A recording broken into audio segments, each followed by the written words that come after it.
guys, it's Nina from VRFocus. We are here in South Ruislip with... That's it. With Sachin from MVR. So tell me a little bit about this headset that you guys are working on. Yeah. And you guys are doing some exciting stuff related to We the are, consoles. yes. This is the MVR Ascend that we're looking to create. We're trying to create something that fits into the middle of the market that doesn't exist at the moment between the high-end or the Ferrari-end headsets. You got like the Vive and the Oculus, and the really low-end cheap plastic headsets that you get.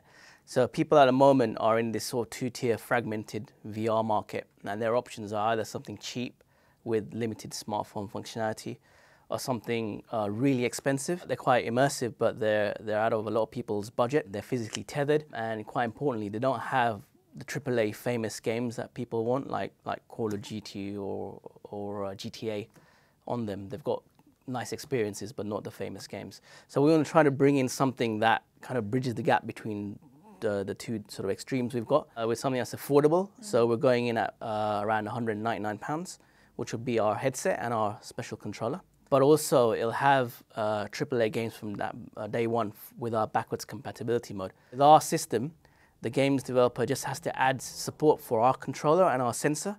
So they have to just be able to read where the sensor is pointing, and it comes out in ULAW degrees.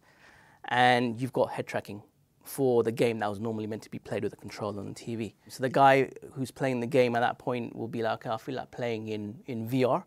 So all they're going to do is put our headset on, switch the game to MVR mode, as we're going to call it, decide whether they want to play in 2D or 3D VR. And when they pick the appropriate settings from the options menu, the game will split screen. It'll have a slight curvature, so it'll fit in nicely into your peripheral view. The whole system is smartphone based, so for the £199 version, you're going to be using your own smartphone as the screen, and that's for Android. It's the PS4 streamed to the Remote Play app, which is primarily made for the Sony phones, but there is a modded version to work on all Android phones.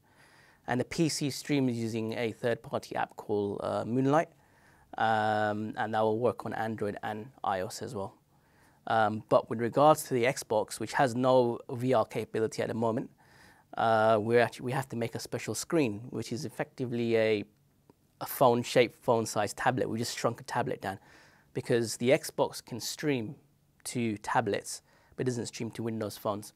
So we've shrunk the tablet down so that it fits inside our headset instead of a smartphone. And that'll give the Xbox the streaming capability. So everyone's obviously really excited about the idea of playing Xbox games in VR because everyone thought that Xbox was doing VR. What is the feedback that you've gotten from people so far? It's been brilliant. We were at an exhibition in October last year, EGX in Birmingham, and we had the prototype on action there, and people were actually like loving it because they were like under the view that Xbox is going to be releasing some sort of VR functionality soon, but it hasn't yet come out. It may do. But in between that time, when we come out, we should be able to then give Xbox owners a VR functionality.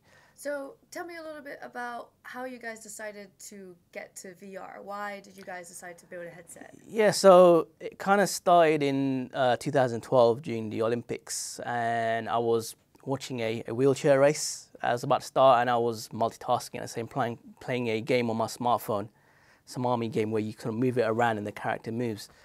And that's kind of when I had this sort of brainstorm moment. I thought, well, what if you put this phone inside a headset, then where you looked around is where you see the character. Well, that's what I thought at that time. And we went around patenting that element. So we've got the UK granted patent for putting the phone in a headset and various other functions. But as I did that towards the back end of 2012, towards the back end of 2012, early 2013, a lot of other plastic headsets started coming out.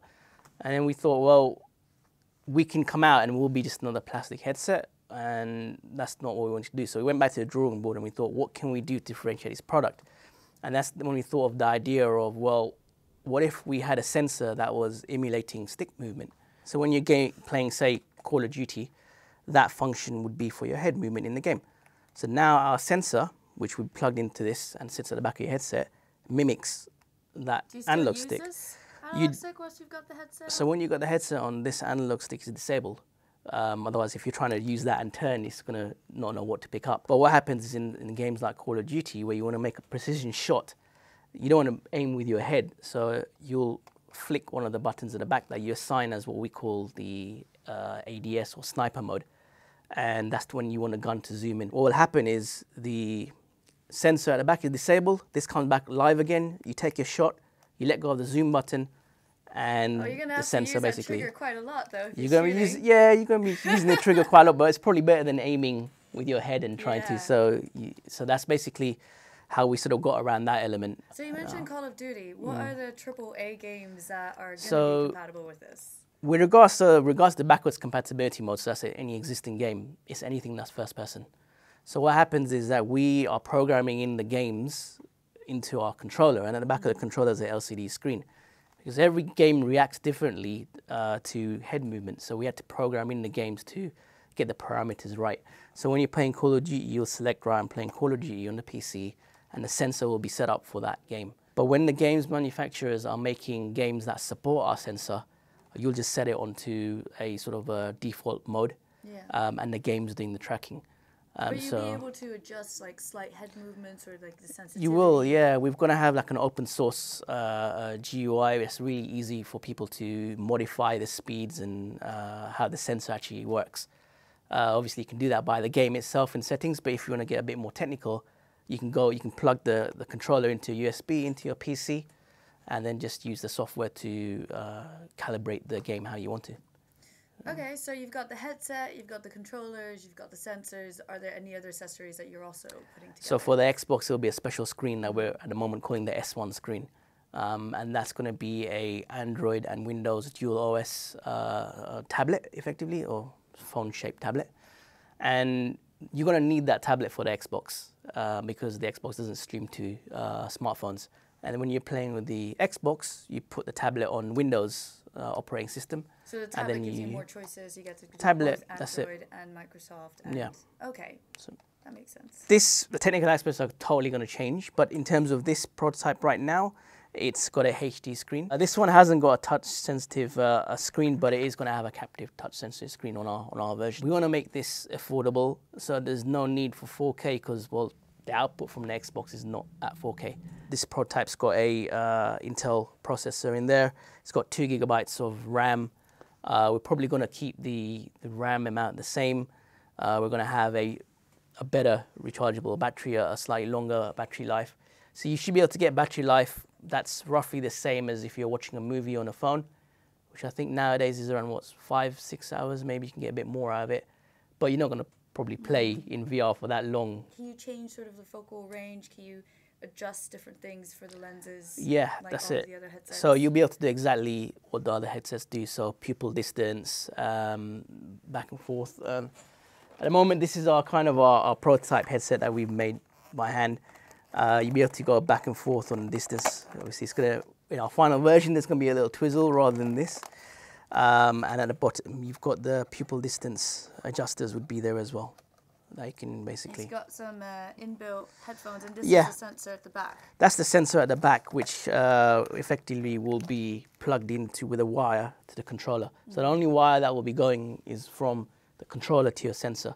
You're not tethered to a machine or anything, so you can move and do a 360.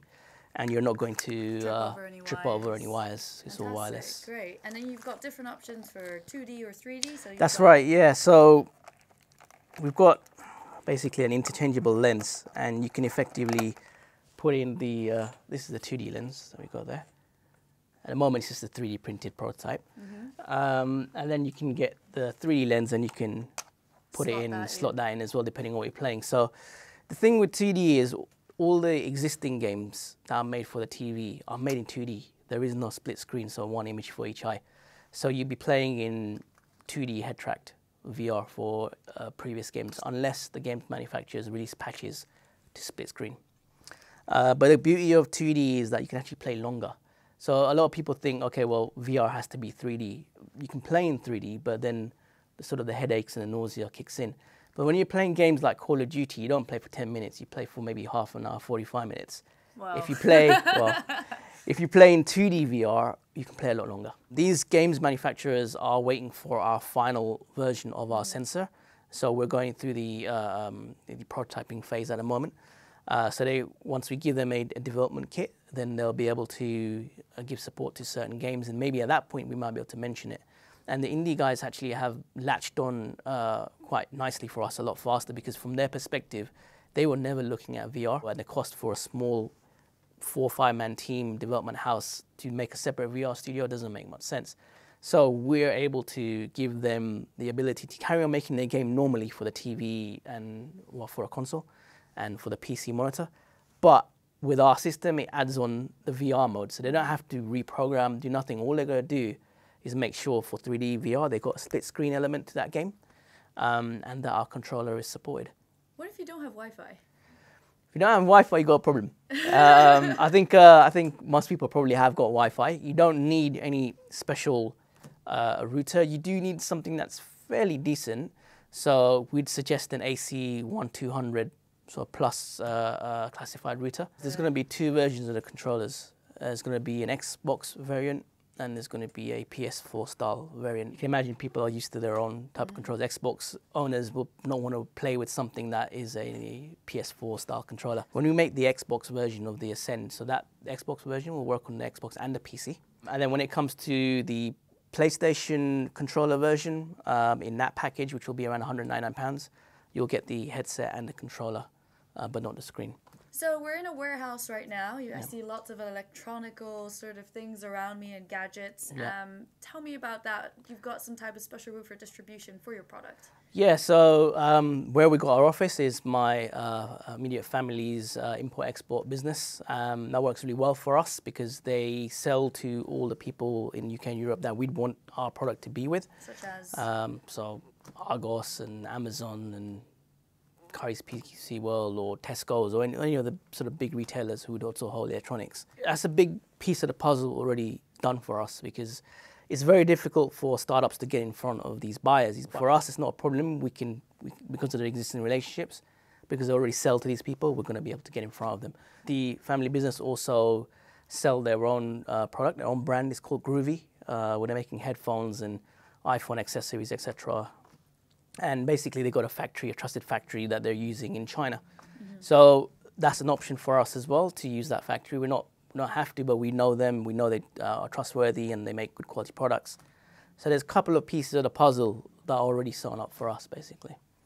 Well, thank you very much for that interview. Head over to VRFocus.com if you want to find out any more information about VR and about this product, and I will see you there.